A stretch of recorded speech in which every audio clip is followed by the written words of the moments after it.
Okay, this is the second video of the score sheet training for the 2014 Huntington Wiffle League season that's upcoming. So, this is your commissioner, Joshua Smith, and I want to show you how to do this. Now, what's more important than learning how to keep the score sheet and put stats in as they happen on the field, which is a team's responsibility, is tallying up the score sheet. This is something I want teams to be able to do on site right after the game's over.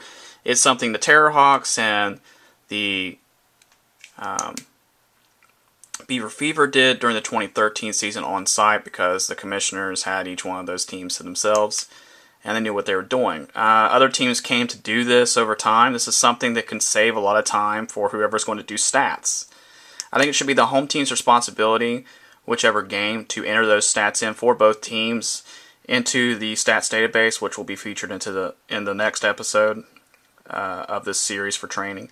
But I'm going to show you how to tally up the stats, where to put them, what to consider, and what all you need to do before it needs to be put into the website. So I finished this simulated game just between Team 1 and Team 2. Greg and Mike on Team 1, Brandon, Zach, and Kara, just as examples for Team 2.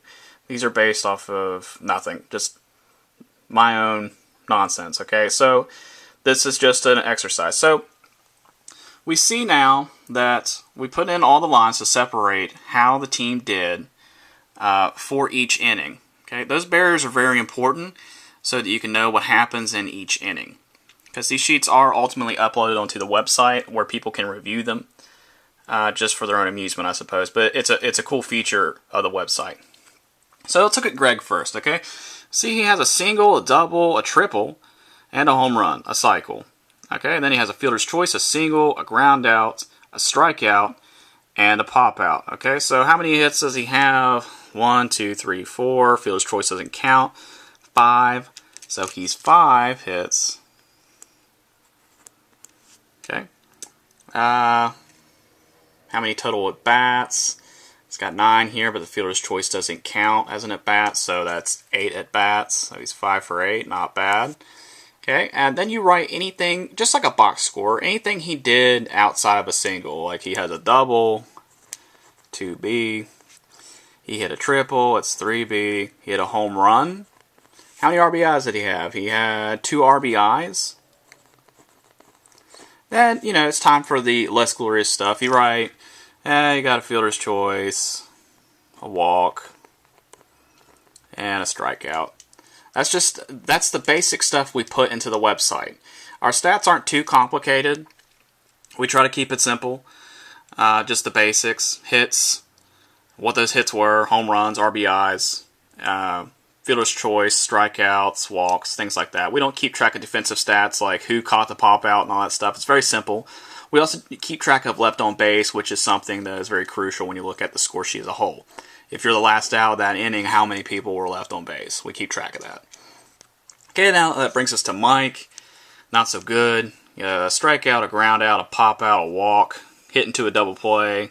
Had a home run for 2 RBIs. Struck out twice and had another pop out. So it's looking like he had 1 hit out of how many at bats? 1, 2, 3. Walk doesn't count.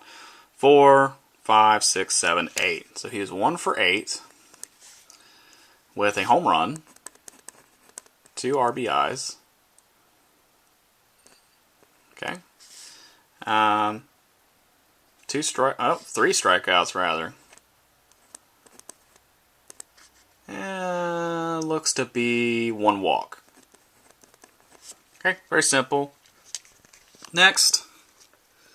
Well, you get the basic gist of that, okay? Pitching, we just went over that. Pitching, you don't tally in. Anytime there's a pitching change, though, let's say Brandon started off as the pitcher for Team 2. Okay, he pitched to, let's say the second home run that was hit. Just write PC anywhere in that square so that we know, and whoever's putting the stats in knows, not to be on that point, blame Brandon for those stats, okay? From that point, whoever's keeping the book at that given time should go ahead and tally up the pitching stats if there's ever a pitching change. Okay, that's very important. We don't want to give the rest of the inning credit to a pitcher that didn't cause all the problems. Okay, as a general rule of thumb, since we only play for 2 outs and the pitching program is a baseball program, and where you pitch so many innings or a third or 2/3, we can't really do half innings. So typically, if anything else happens throughout the rest of that inning, it's usually already scored as the previous pitcher's fault, or however you want to see that, okay? So that's how you take care of pitching changes. If a pitcher is changed, please go ahead and update their stats immediately, just for simplicity. Okay, the next video, it's very simple. It just shows you how to enter in those stats to League Lineup, which is our stats program that we use for the website.